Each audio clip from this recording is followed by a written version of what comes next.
What is going on, everybody? Welcome to Dylan Talks Tone. Welcome to the Just Gonna Say It podcast. It's Tuesday, 4 p.m. Eastern Time. We do this every week. Thanks for coming and hanging out with us, or with me anyway. We're going to talk guitar stuff. I got an interesting question for you. How long do you think your guitar gear should last? This is kind of some of these Tuesday things are sort of results of conversations that we've had over the last couple of weeks and conversations that people have been having in the comments on videos and stuff. This came up and I was like, this is interesting. This is an interesting thing to think about because I think a lot of people have a lot of different expectations. There's not going to be, we'll get into some specifics here, but there's not really any right answer for how you think about this. It's just fun to have this conversation.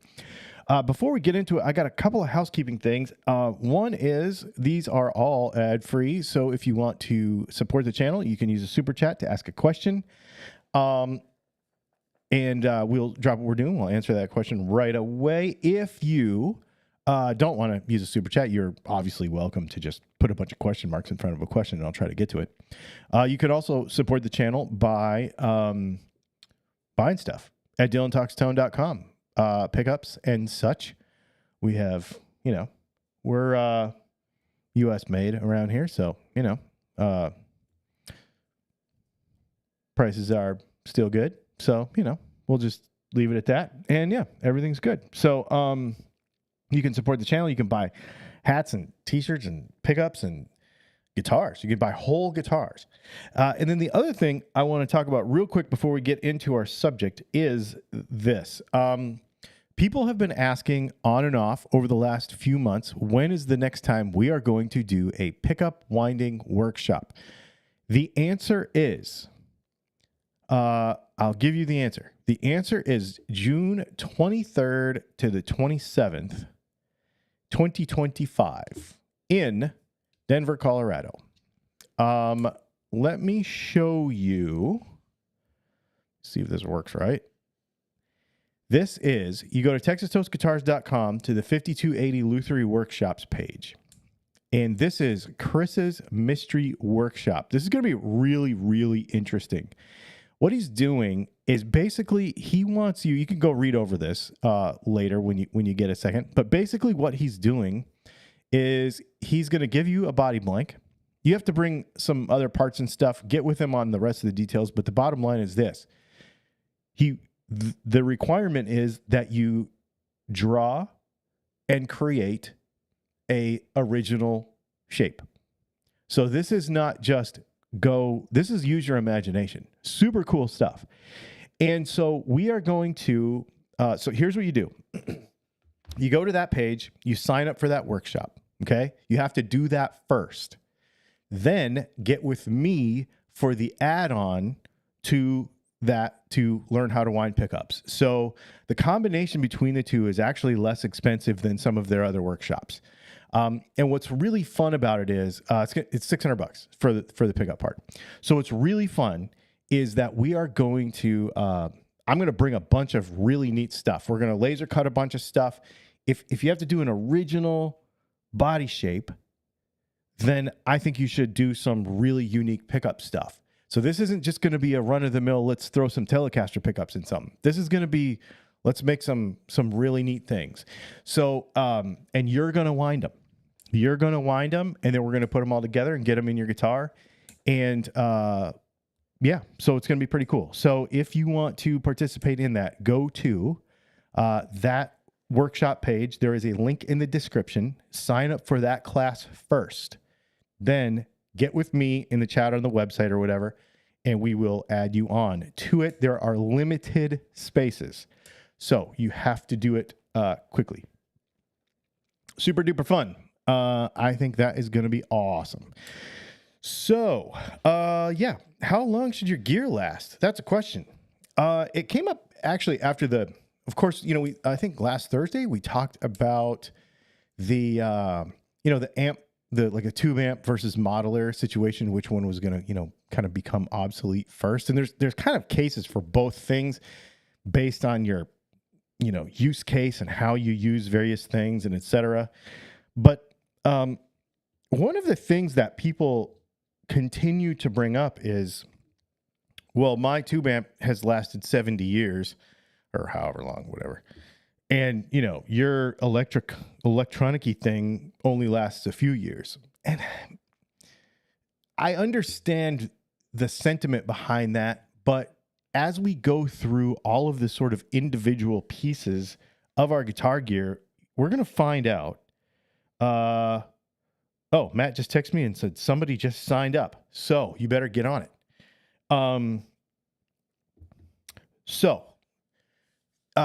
You know, you could just fall into that whole, well, my old gear is going to last longer than your new gear. But there's a lot of components in our guitar gear that lasts quite a long time. And so when you invest in yourself as a musician, you invest in yourself as a student of the craft, even if you're not a professional musician. Well, I'll never be good enough to. I do not do it professionally, but you are still a student of the craft, right? You're still wanting to be a guitar player. You're still learning. You're still taking in information. And so when you invest in yourself like that, it's important to understand what you're investing in. And so, certain things are going to last a long time and certain things aren't going to last a long time. And so I was thinking, let's start with the very basic things. I mean, like guitar picks, right? Some people will spend $30, $40, $50 for a guitar pick. I don't. I buy them by bags of 200, and they're, you know, the normal Delrin pick, and they're all over the house, and sometimes the dog chews them up, and I don't really care. I don't invest in the guitar pick. Like, I use a 78 thousandths, maybe an 80, something like that, like a medium. I'm not one of these newfangled guys who uses the big, thick stuff. That's not me. So, you know, I go through guitar picks. Strings. How long do you think your strings should last on your guitar? And I'm just going to throw a bunch of stuff out there, and then we can talk about it in the chat and in the comments and stuff. And if you have questions, if this makes you think of a guitar question, go ahead and ask it or use a super chat, and we'll stop and answer it. There are a lot of people who try to get strings to last a really long time. Like putting guitar strings on their guitar is this huge investment. And maybe for some people it is. Maybe they can't afford, you know, strings are getting expensive. Like you can spend $25 on a set of strings now. You know what I mean? You know, but Ernie balls are still, you know, $8, $9, right? So how long does a set of strings have to last? Like what kind of investment do you put into strings? I like changing them.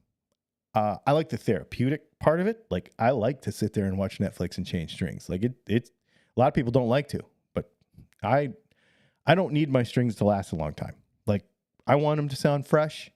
Now, do I change them as often as possible as I need to? No, but in a perfect world, I like to change them. When we start talking about cables, now cables are an interesting thing because they are kind of expendable. You can damage them. You can run them over with a desk chair. You can yank on them. You know. Now the cables that we sell are our version of the Runway audio cables, and they're freaking amazing with a lifetime warranty. But they're $80 or whatever. So do you invest that, or do you just use cheap stuff and recommend get new ones? You know what I mean? So this all has to do maybe also with how much we want to invest in ourselves with this stuff as well. When we start looking at pedals are, you could have pedals that are kind of disposable. You could have pedals that last a long time. Wah pedals, the pots will wear out in them. Volume pedals, the strings break. You know, so none of that stuff really lasts forever. The big one is when we talk about amps. So a lot of people say, well, my tube amp lasts forever, but does it really? Okay. So a tube amp typically runs like 400 volts, right? Quite a bit of current, a lot of heat. Tubes are expendable. They do wear out. Capacitors dry up. That's getting less and less to be a problem. But here's the problem. There's a crossover in technology here. Okay. So capacitors are better than what they were when you used to see the big orange and yellow ones in old Fenders, right? Those ones would dry out. The filter caps would go bad. You know, in an old AC30, you'd plug it in and you could electrocute yourself because the filter cap would go bad. So like We don't typically have that problem anymore. But what we do have is construction and circuit design in newer tube amps is not what it once was. So now we have tube sockets that burn up. Now we have circuit traces that burn up because of the heat, right? Speakers, obviously, are an expendable device. Pots in amps are an expendable device. So between tubes and filter caps and all the things, tube amps are actually not indestructible. They take a fair, especially if you use them a lot. You've watched a lot of the rig rundowns on the interwebs. You know that all these guys that run these legit tube amps, like the old cool stuff, they have a guy. And every few gigs or every tour, they got to send all their amps in and have them all worked on, right? It's a constant battle to keep that stuff up. So you get into the digital side of things, and there's a lot less heat. Semiconductors, this is interesting. Semiconductors can basically run forever, save for one thing, and that is heat management. So if you can keep a semiconductor cool, it will more or less last longer than you. So as long as the power supply is fine, and as long as your power is good, it's really, as long as it's designed well and the power supply in it is designed well, and the if it's a switching power supply and the switching transistor is on a right heat sink and blah blah blah, all those kind of things, all that stuff is good, then the design is good. It'll last a really long time. This is not talk. We're not talking now about. We're not talking about like controlled obsolescence here. We're talking about how long does something last. Also, couple that again with this kind of crossover curve of investment, right? So if you buy a Tonex for $399 or whatever they cost, it's not going to burn up for years and years and years and years. And it's going to sound good for years and years and years. And it's not going to degrade for years and years and years. Now, is technology going to move on? Yes. But we're talking about investment. $299, $399. If you get 5 years out of it, is that enough? If you get 3 months out of a set of strings, is that enough? If you get a couple years out of a guitar cable, is that enough? I guess this is what I'm asking. So what time frames do we assign to each of these things? Because it's different for each of these pieces of gear, right? If you buy, the way I look at things, like for my guitar purchases, if I buy a Martin D28, I'm going to keep that for the rest of my life. That's a lifetime guitar. So therefore, I don't mind spending that money because if you amortize that out over the rest of my life, which is shorter, the rest is shorter than it used to be. Am I going to get 20 years, 30 years out of that guitar? Absolutely. So it's worth it. So thinking about all those things, do you invest in yourself? Do you view your gear purchases and your, how do you want to say, your commitment to the hobby and learning the craft and being a student of the craft? Do you view that as an investment in yourself, or is it just a thing that costs too much, so therefore I'm buying the cheap one? Or I just am getting something to get by, there's no wrong answer here because everybody views these things different, but I just wanted to have this conversation and get the idea. We'll talk about the guitars themselves here in a few minutes, but maybe we'll just stop there for a second and kind of catch up with some of these comments. Let's see. I'll go back as far as I can. I think guitars should last indefinitely. Amps, not so much. Okay, so we're going to talk about, because I think a lot of people have this conception or this perception that guitars should last forever. And I don't totally agree. I sort of do. I'm going to write that down because we'll get back to you. That's a good observation that we can talk about a little bit more. I think it's a great idea. 69th Trainer 30. Cool. So you got an old, Pixar are a rabbit hole. They are, aren't they? Let's see. So there's a bunch of people with old amps. That's really cool. I dig that a lot. So here's my question. How many hours a week do you use those old amps? And if you have newer technology, what is your percentage of playtime with new versus old? So, I don't have any full-on tube amps right now, but if I did, I'm pretty sure that my playtime throughout the week, you know, the playing time that I invest in myself with the guitar would probably still be 70, 30, 80, 20 digital stuff tube, just because practicality. So you may still have those things. How much do you use them? How many hours a week? And it may be a lot because you may play a lot and you may be in a situation where you play a lot, but be realistic. Get back in the comments if you have one of those old tube amps and how many hours a week are the bulbs on? You know what I mean? It's a good question. Dunlop Tortex 73. I think that's what I'm using. I want to say that's what I'm using right now. Coated strings. Yep. Dig them. Absolutely dig them. Strings are interesting because it has a lot to do with body chemistry. I don't actually burn strings up that much. I have a friend that if I let him play my guitar for one song, I need to change the strings.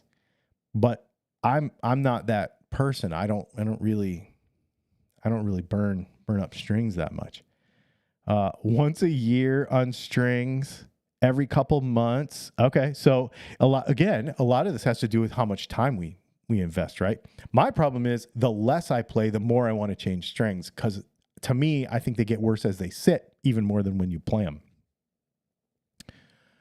Let's see. I thought you were going to get a funky color moon watch.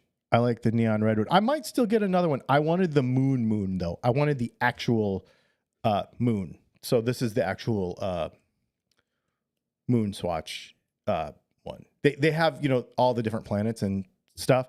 And I might get one or two more, but I wanted the moon one. I used to buy the cheap stuff like cables and straps, but now only getting quality stuff. So it's good and it's used to let. Yeah, it's better. It does last. And this is, again, I think this is one of the things I think about is that, and that's why I want to talk about the idea of investing in your craft, right? And I say it strategically that way because a lot of folks, I think a lot of guitar players shortchange themselves. So there might be some of you in the comments right now, in the chat right now, who are like, well, I'm not good enough to play this. I can't afford. Let me just say this. There will be a lot of folks who will talk themselves down a lot because they compare themselves with other people on the internet. Either you're not a good enough guitar player, you haven't been playing long enough, you can't afford it, you can't prioritize it, etc., etc., etc. All those things may be some sort of a reality for you in various ways and to varying degrees. But that's why I wanted to change up the idea of how much are you willing to spend on something. It's not about that. It's how much are you willing to invest in your craft. If you are 100% broke, if you have zero time, if you feel that you don't have the skills to buy a PRS, that's not what it's about. It's about your willingness to invest in yourself and invest in your craft. Do you want to get better? Do you want to be a better guitar player tomorrow? Do you want to, even if you don't want to be better, do you want to learn more? Do you want to enjoy it more? Do you want to feel fulfilled by this hobby? Do you want the mental health benefits that come from sitting on a couch by yourself in a dark room playing guitar for an hour at night? You know what I mean? That's what I'm talking about. Because when we start to look at investing in our craft and using that as our phrase instead of, are you too cheap to pay for something cool? That's way more negative. That's a totally different thing. So when we start thinking about how long our gear lasts and how much we use it, I'm like, okay, I want to use this more. So I want to make my playing time count. So, I only have, and so for those of you that are newer to the channel, you may have not heard this before. I know that some of you who have been around for a long time have heard me say this, that my goal with everything I do in my business, in fact, the last business I had too, was this. I know that many people, the majority of us, have a very limited time and a very limited budget to invest in a hobby and in themselves because of life. So my goal is to make sure that with our content on the channel and with the products that we make, that you get the most out of it, right? So when we start looking at that and you start looking at yourself, look at myself, I'm going to look at myself, you look at yourself that way and go, okay, so now next week when I play, do I want to pick up a guitar with worn out strings? Because I only buy Ernie balls and they wear out when you don't even play them. Or do I want to spend, $18 for a set of string joys and then have them last for 3 or 4 months so that I don't have to think about that and I can invest in the playing? You see what I mean? Like, it's not just about the money, it's about the investing in ourselves and how we dedicate that time. So it's an interesting concept to think about when we look at how long this stuff lasts and also the expectations that we have out of the stuff that we use. So let's see. I'm going to keep going down through here. A quality guitar should last forever. Body and neck.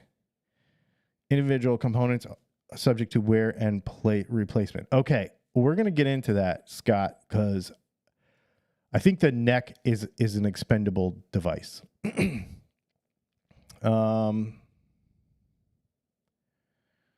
Let's see. 10% tube amps and 90% Spark 2. Dude, I get it. I get it. Let's see. Doc says that he plays 2 to 3 hours a week at about 15 minutes at a time. See, that seems realistic to me. That I get that. That's the same way. Amanda, hey, how are you? I used to be like that. Now I'm like, the lawyer me gifts the musician me the cool stuff. So it doesn't matter if I'm not a pro. Yeah, I get what you're saying. I've never looked down at my guitar and thought, gee, I wish I would have bought a cheaper guitar. Oh, I love it. Okay, let's talk about the actual guitar. I think this is something that people don't think a lot about. For those of you that do favor the less expensive instruments, for one reason or another, whether that's budget, whether that's, again, willingness to invest, for other reasons, we all have our reasons for doing it. Give you a couple things to think about. So, less expensive guitars are going to have, less expensive parts, and they are going to be subject to time much more. Okay, so metal parts are going to be much more, tuners are going to be much more susceptible to wear, corrosion. For example, frets are going to be much softer. Okay, so metallurgically, and I don't have a Rockwell hardness tester. Otherwise, I really should find somebody with one. I'd love to send a bunch of cheap necks and a bunch of good fret wire to somebody with a Rockwell hardness tester and actually have some testing done. If you know somebody that would do that for me, hit me up, because I would love to do that, because I know it's true. I just haven't been able to put a number on it. It would be fun. Like my pocket knife right here. I know that this Rockwell hardness is to 62, 63, right? Like I know that because they test them all. I would love to be able to do that with fret wire. I know it's true. I just haven't been able to verify it. I mean, I believe that it's true. I just haven't been able to verify it. Nuts are going to wear out much more quickly on inexpensive guitars.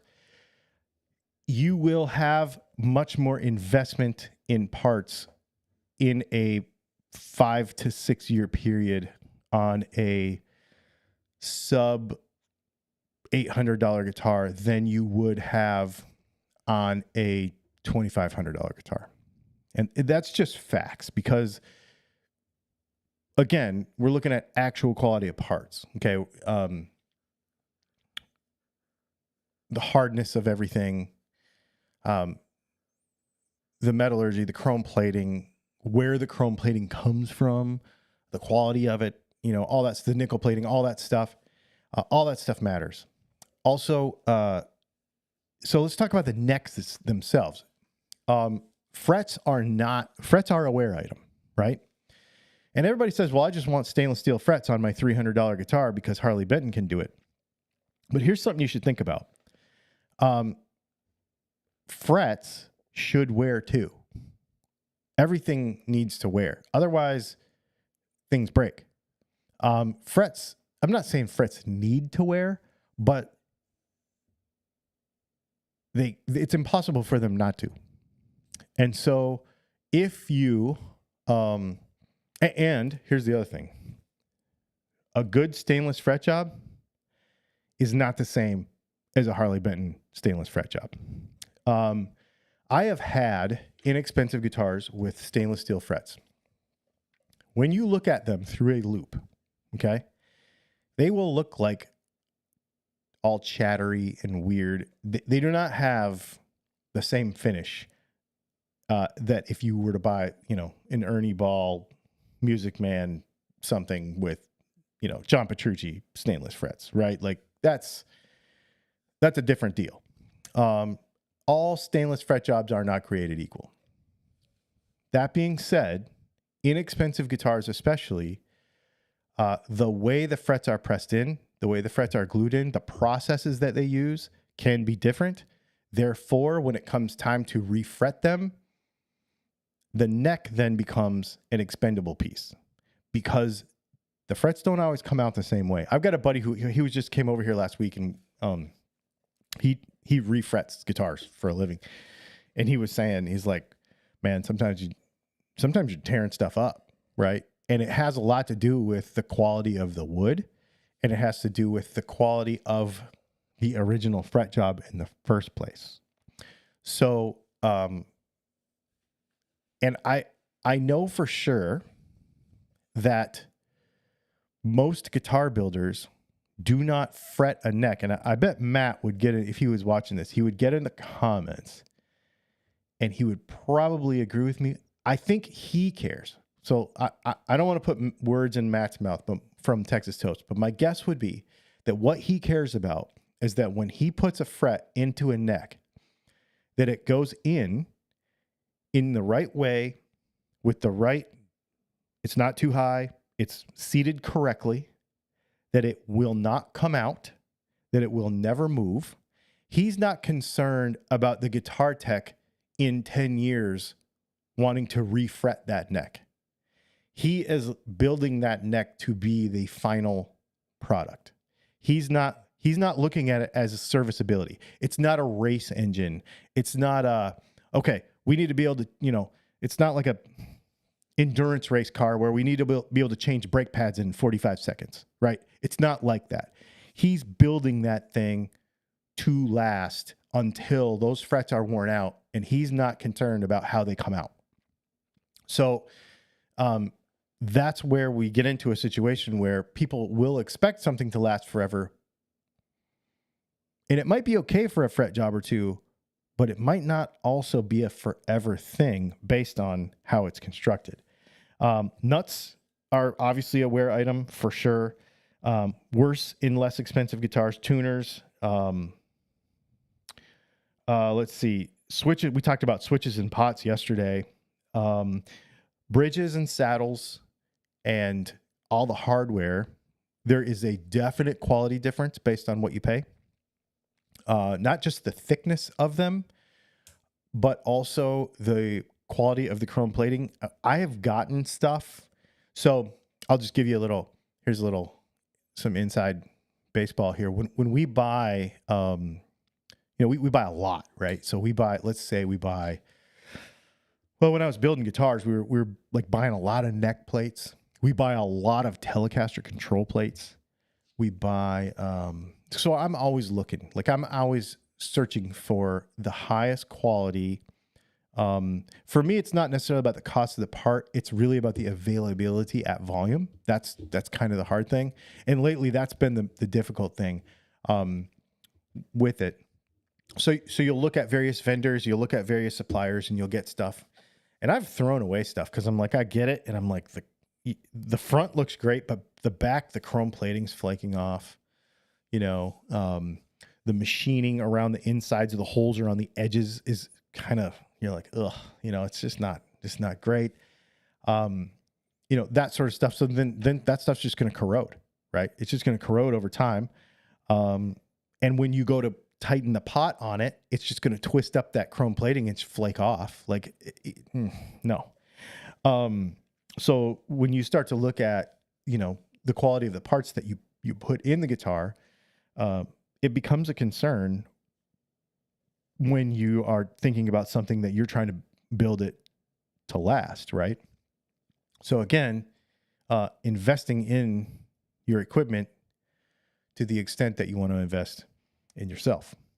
And do you care that it is, do you care that it is going to last?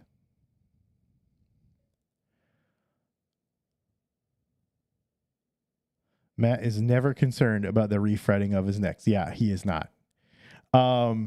Let's see. I upgrade pickups, hardware, nuts, saddles, bridges on my Squires. They are now they're $800 to $1,000 guitars.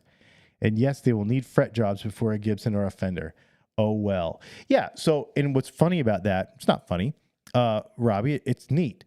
Now I know some of your guitars because my pickups are in some of those guitars, and you have some really neat builds as a result of that. And if you've built some guitars, or you've put together some builds there that are super unique and fun, and you have invested in that, and I think that's really, really cool. Yeah, I think that's really cool. Matt is never concerned about that. That is funny. I know I've had that conversation with him before, but I couldn't remember. Yeah. A fret job on cheap stainless steel frets to correctly level and dress would cost as much as the guitar itself. Dude, you're not joking. It's crazy. So a good fret job is going to be pretty close to $400 these days. Around here anyway. And you're going to be, well, I know a guy who'll do it for $250. Yeah, I know that guy too. And I don't want him to do my fret job. Because there's a guy around here that'll do it for $252, and he ain't touching my guitars. And then you get into stainless, and it's a completely different set of tools. And what I mean by that is, he might have more expensive tools to do it because the tools are it's harder on tools, or he may have to literally buy new tools every time he does a couple of them because it just wears out tools so quickly.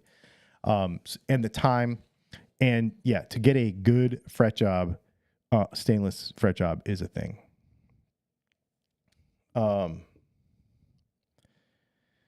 And Searching for Tone says, just buy a new neck. And that's exactly right. And so when you're talking about buying, you've got some kind of, not bolt-on, inexpensive guitar, what are you going to do?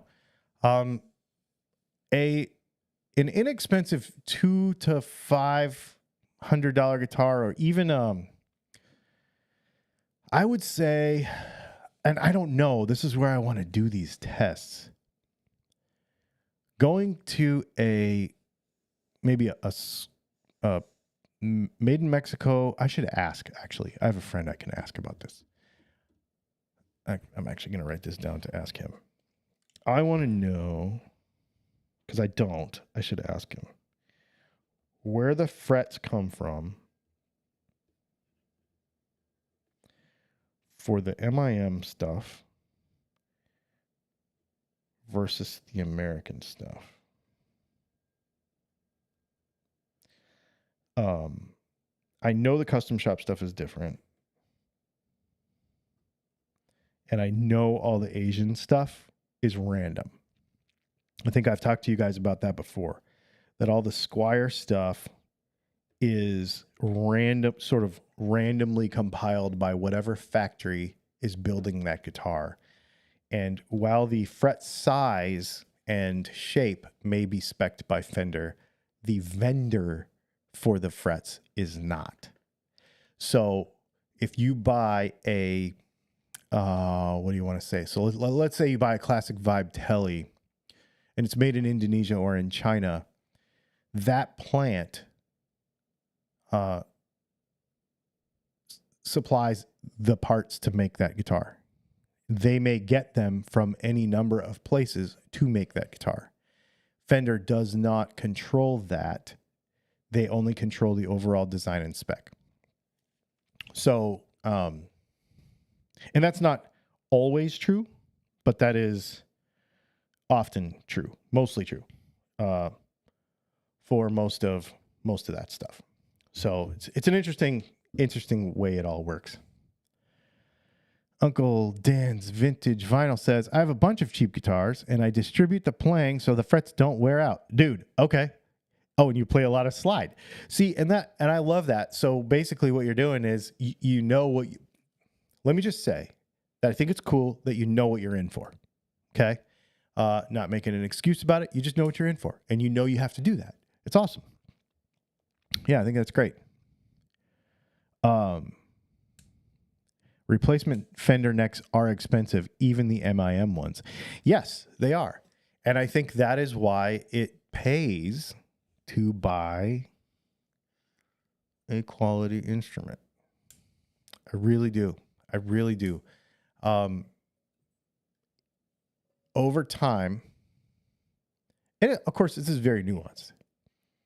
Over time, you will find that you will spend less and have less crap around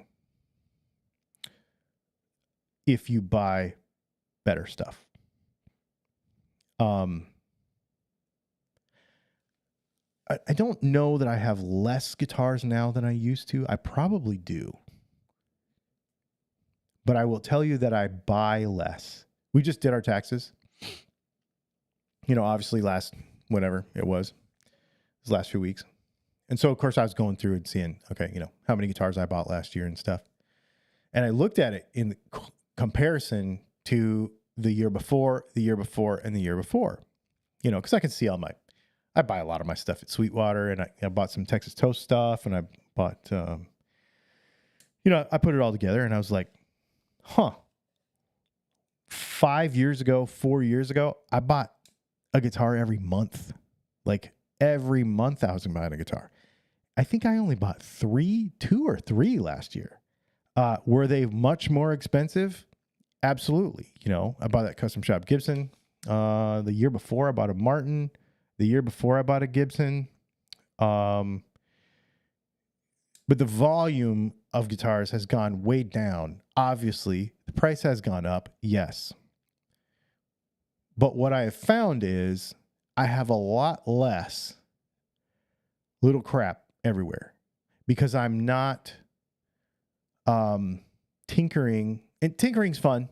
I mean, it's what we do here. So there's a thing for that.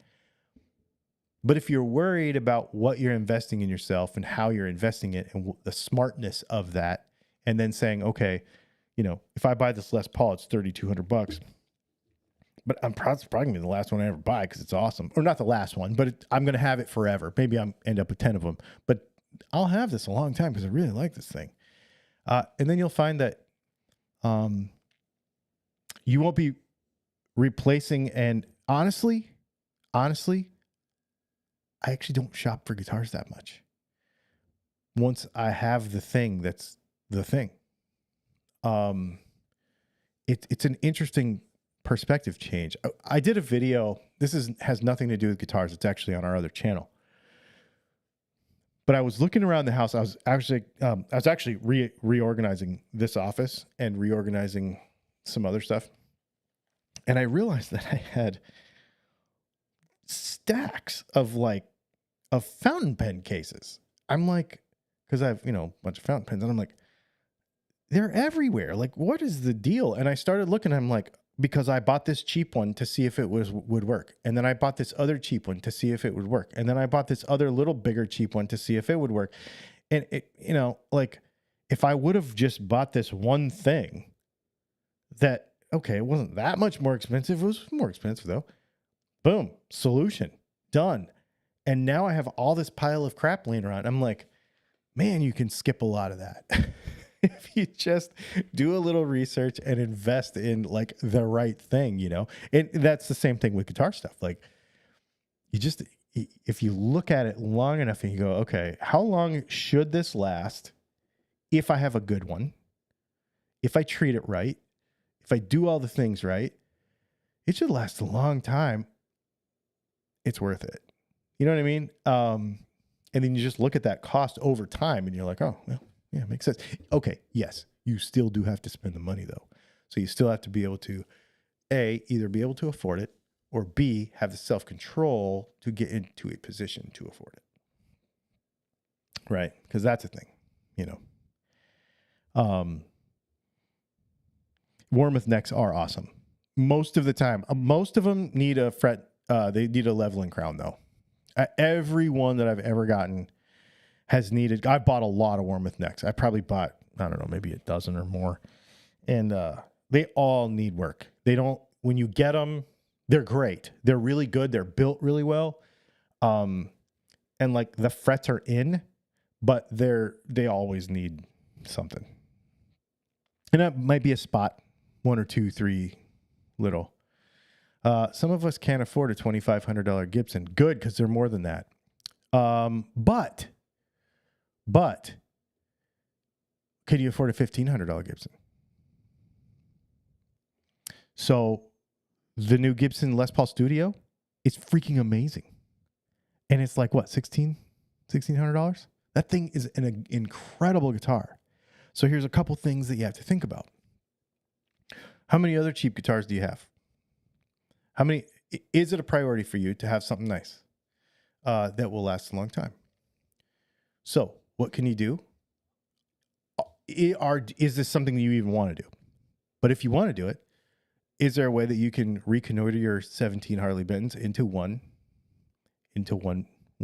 guitar? That's really good.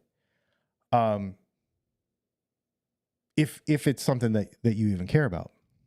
And then the other thing is, and I'm just going to say it, can you drop your ego enough to have one good guitar instead of 15 cheaper ones for Instagram, and play a Les Paul Studio instead of a Les Paul Standard?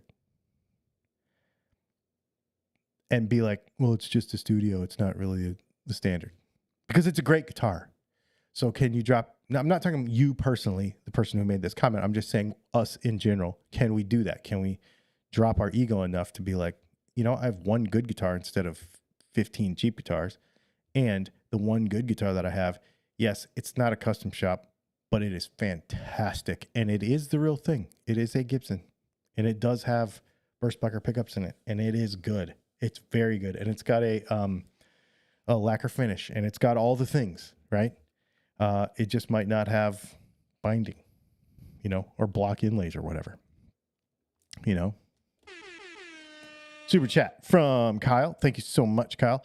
Went on a tone chase. I like the journey more than the destination. I like learning. By the way, looking for more P90s. What do you prescribe?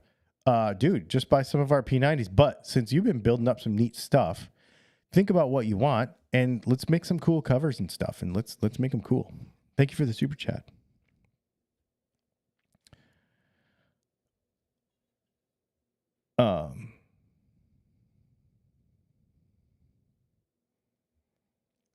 And then, okay, here's another great perspective. Searching for Tone says that if you're inclined to have a couple of the same style guitars but can't afford to go premium on all of them, I think it's okay to go inexpensive on some and aim to have premium versions of your everyday. Right. I love that because, yeah, it would be hard.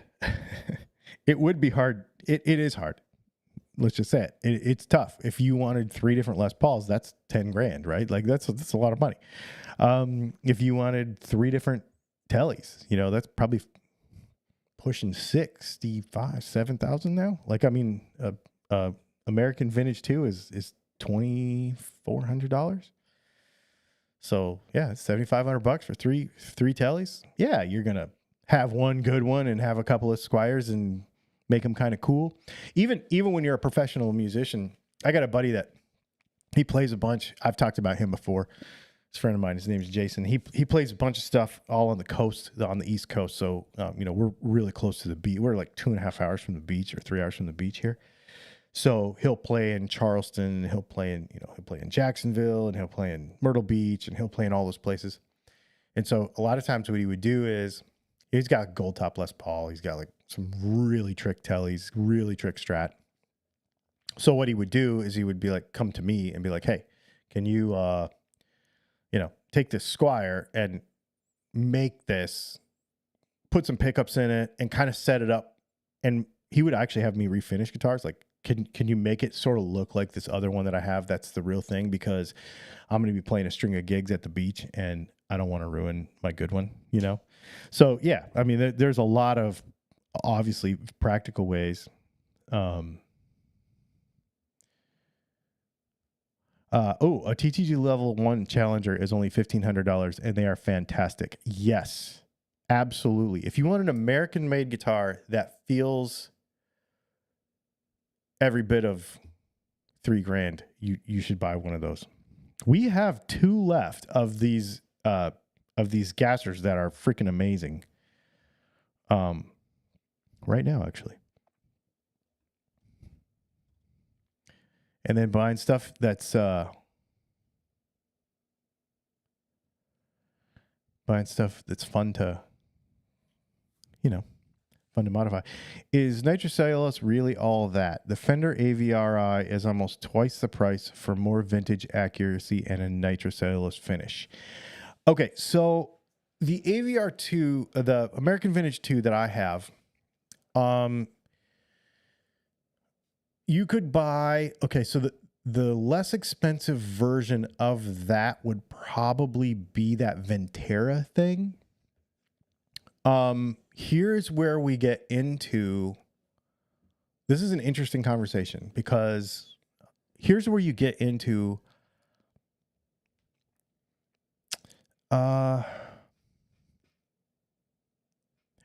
in our video yesterday, we talked about a lot of the intangibles.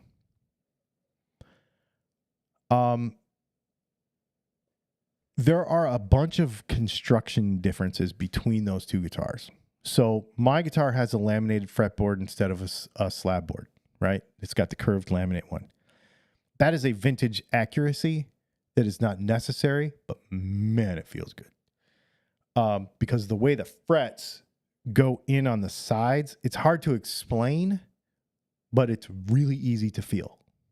So if you play a Ventera, 60s Ventera telly that costs what, $1,200-ish, something like that, versus this one that's twice, like you said, twice as much, they feel totally different because of the way the neck is constructed. The finish notwithstanding, okay?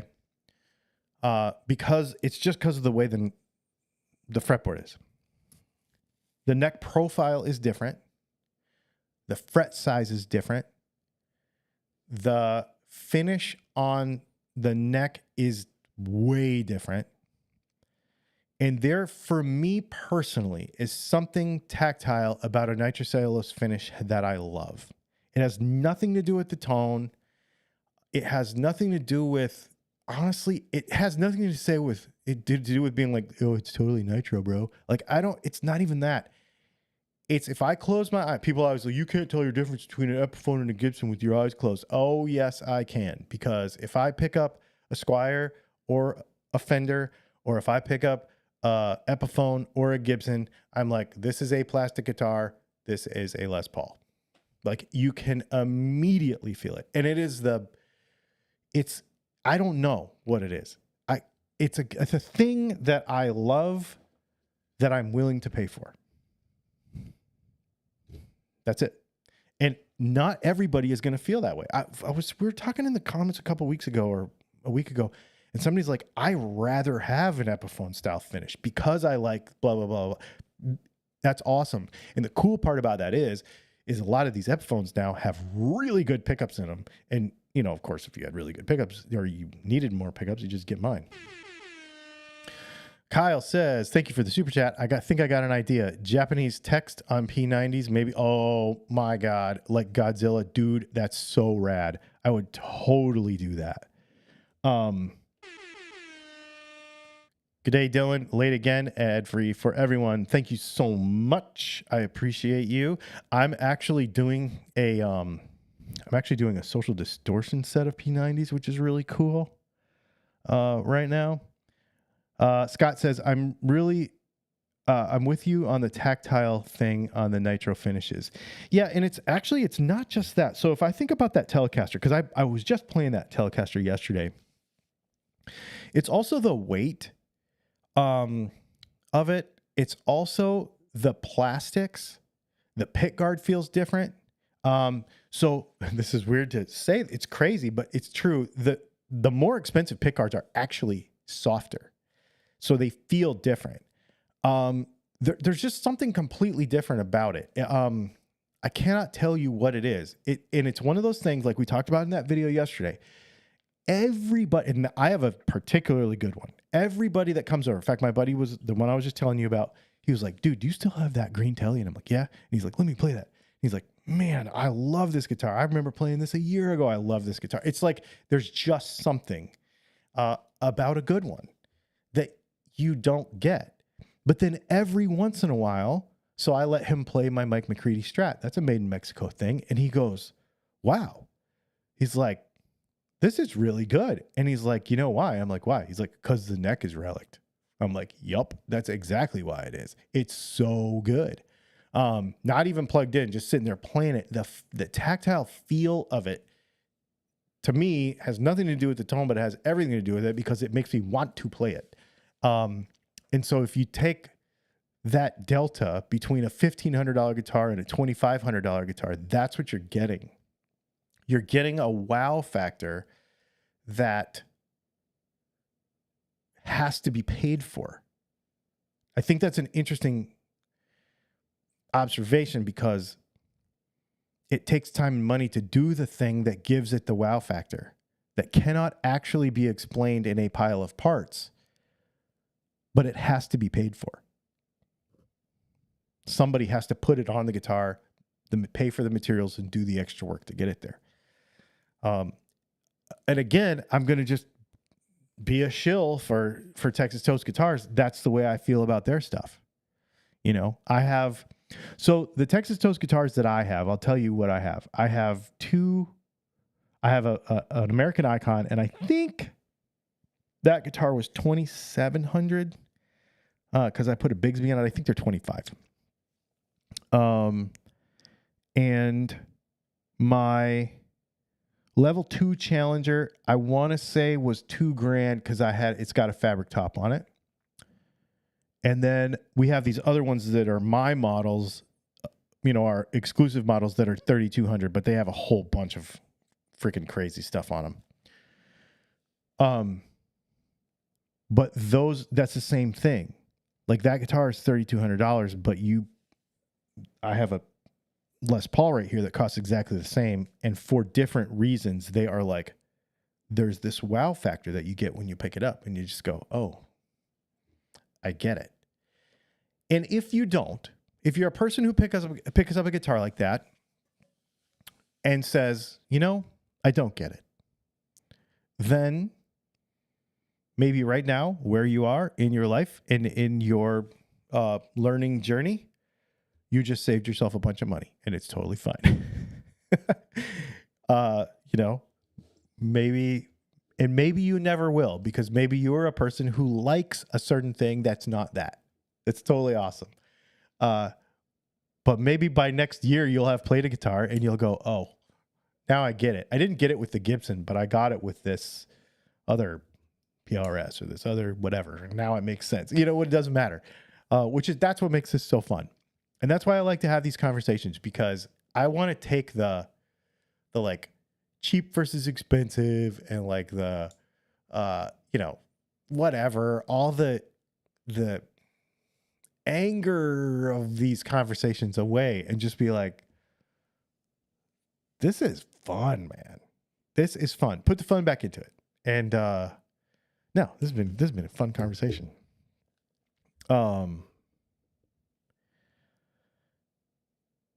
If it plays and sounds good, it is good. But don't put pickups in a $400 pickups in a guitar that plays poorly. But 300's fine.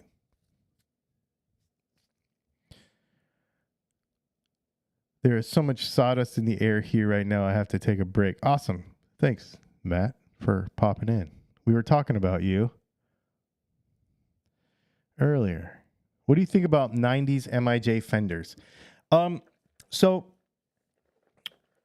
let me give you, Daniel, I will give you my kind of 1 minute pitch on how I feel about guitars that aren't new. I think Matt and Chris, both at Texas Toast, they say that Fender's biggest competition is old Fenders, right? I have an 80s Japanese Fender, and I love it, and I'll never sell it. I'm attached to it. I love it. All old guitars to me, the way I buy old guitars is if I think they're cool and there is a reason for me to own them because I think they're cool. That being said, it is very rare that you will ever hear me say that an old guitar is better than a new one, because they're not. Old guitars are old guitars. Old guitars are worse guitars. They have been romanticized by culture, but they are not good. No, well, some of them can be good, but new guitars are better. Here's why. A 1951 Telecaster with a serial number of 74, whatever. If you ask Matt right now, his 74th guitar that he built, was it better than the guitar that I have right here that he built last month? Absolutely not. Fender's been making Telecasters for 70 years. Therefore, the new guitar is going to be better than the old one because they're better at it now. The materials aren't the same in old growth wood and blah, blah, blah, blah. Okay. Fender uses the same stamping machines. My bridge on my brand new Telecaster, well, it's 2 years old now, was the same exact stamping machine that they were using back then, right? They're still doing stuff largely the same, but they're better at it. So progress is good when it comes to manufacturing and consistency. Now, back to your question about Japanese stuff from the 90s. I think they're cool. And if a deal came up on one, I would be like, I totally want it. I would totally grab one. I would actually like, a made in Japan, the 90s made in Japan. What is it? It's like the 64 custom candy apple red with white binds, double bound, white binding with a rosewood fretboard. That's the one I want. Telecaster. So yes. Yes. Matt, old growth wood is a total lie. It was better than my 73rd, that's for sure. Yeah, see, and that's what we're saying. You know, yeah, that's what we're saying. Is that progress is good. Good wood is still good, and tight grain is still tight grain. Yeah, and again, so now I know Matt's in the chat, and he'll contribute to this. But one of the things you don't get, and I've seen it, what you don't get with an inexpensive guitar is you don't get control over how many pieces of wood the thing is made out of. All these Squires are made out of like 5 pieces of wood, okay? I know this for sure because my buddy buys the wood for this stuff. And they'll just put any old pieces of wood. Oh, so, okay. So it is, let's say they do make it out of whatever they make it out of, NATO wood, which is just, did you know that NATO, NYATO, is just, I can't remember, is it Asian? It's an Asian word from, I want to say, I think it might be Thai. I can't remember. Maybe some of you, it just means tree. It's like a generic, basically they put that wood on there so they don't have to tell you what it really is. That's what NATO wood is in a Telecaster, just FYI. It's like wood. That's what it is. And you don't have any control over how much, but if you go and you buy, let's say you go and you buy you want to buy a Texas Toast guitar and you tell Matt, I really would like a light guitar and I'd like it to be one piece. Now he might say, okay, it's going to be an extra $150, but I'll go and I'll find a piece and I'll make it for you. Right. You might have paid a couple of bucks and give him the time to go do that. But that's what I did. I was like, I like a light guitar. And he gave me a light guitar. You don't have that control when you buy an inexpensive instrument, right? Now you can go on Sweetwater, right? And you can, pick, they've got 4 or 5 of them and you can pick the lightest one or whatever. But still the quality of the wood, where it came from, how many pieces it's made out of, all that stuff matters to some people. Some people it doesn't matter. And we're not talking about tone wood and electric guitar here. We're talking about like what the thing is made out of. Like, is it like a bunch of pieces of wood stuck together or is it just one piece of wood? Does that matter to you? It might not. Who cares? It's a $400 guitar. It might not matter. But if you want something nice, that's one of the things you have to pay for. But it is available more reasonably than you think. And nobody picks up a heavy guitar and says, yeah, man, heavy guitar. Isn't that funny? That's a really interesting one because usually Americans, and I'm going to make a terrible generalization here, but Americans will be like, ooh, heavy quality. You know what I mean? Like 67 Chrysler Imperial. You know what I mean? Like, but we don't do that, I hope, anymore. Like, light is good.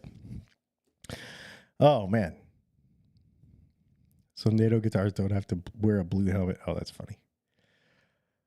You guys, this has been fun. It's 5:02. I try to keep these to an hour on Tuesdays. Thank you so much for hanging out. This was a fun conversation to have. I hope for those of you that listen every week and those of you that are new, that you had some things to think about. Maybe found something to look at a little different. Got excited to go play your guitar tonight. And yeah, man. Thanks for hanging out. We will see you maybe tomorrow, maybe Thursday.